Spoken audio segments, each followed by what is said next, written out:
আসসালামু আলাইকুম রাহমাতুল্লাহি ওয়া বারাকাতুহু। সুপ্রিয় সম্মানিত দর্শক ও শ্রোতা, আশা করি মহান রব্বুল আলামিনের দয়ায় আপনারা সকলেই ভালো আছেন।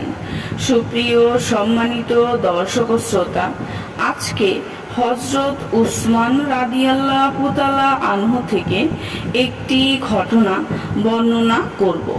ঘটনার শিরোনাম হচ্ছে হজের সময়। আশা করব প্রিয় দর্শক, ঘটনাটি আপনারা শেষ পর্যন্ত শুনবেন।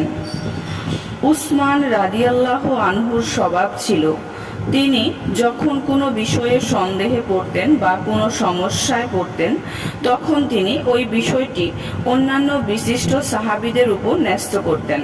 তারা যে সিদ্ধান্ত দিতেন সেই অনুযায়ী তিনি ফায়সালা করতেন। একবার হজের সফরে কেউ হযরত উসমান রাদিয়াল্লাহু আনহুকে পাখির ভুনা গোশত খেতে দিলেন। তিনি খেতে বসলেন। এরই মধ্যে তার স্মরণ হলো, এই পাখি তো ইহরাম অবস্থায় শিকার করা হয়েছে, তাহলে ইহরাম অবস্থায় শিকার করা পাখির গোশত কি খাওয়া জায়েজ নাকি না জায়েজ? তখন তিনি বিষয়টি তার সফর সঙ্গী হযরত আলী রাদিয়াল্লাহু আনহুর কাছে উত্থাপন করলেন। হযরত আলী রাদিয়াল্লাহু আনহু বললেন, খাওয়া না জায়েজ। তখন তিনি খাওয়া থেকে বিরত রইলেন। সুপ্রিয় সম্মানিত দর্শক ও শ্রোতা, আজকের ঘটনাটি এই পর্যন্তই।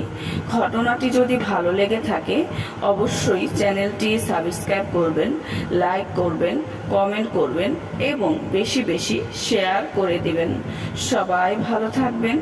আল্লাহ হাফেজ।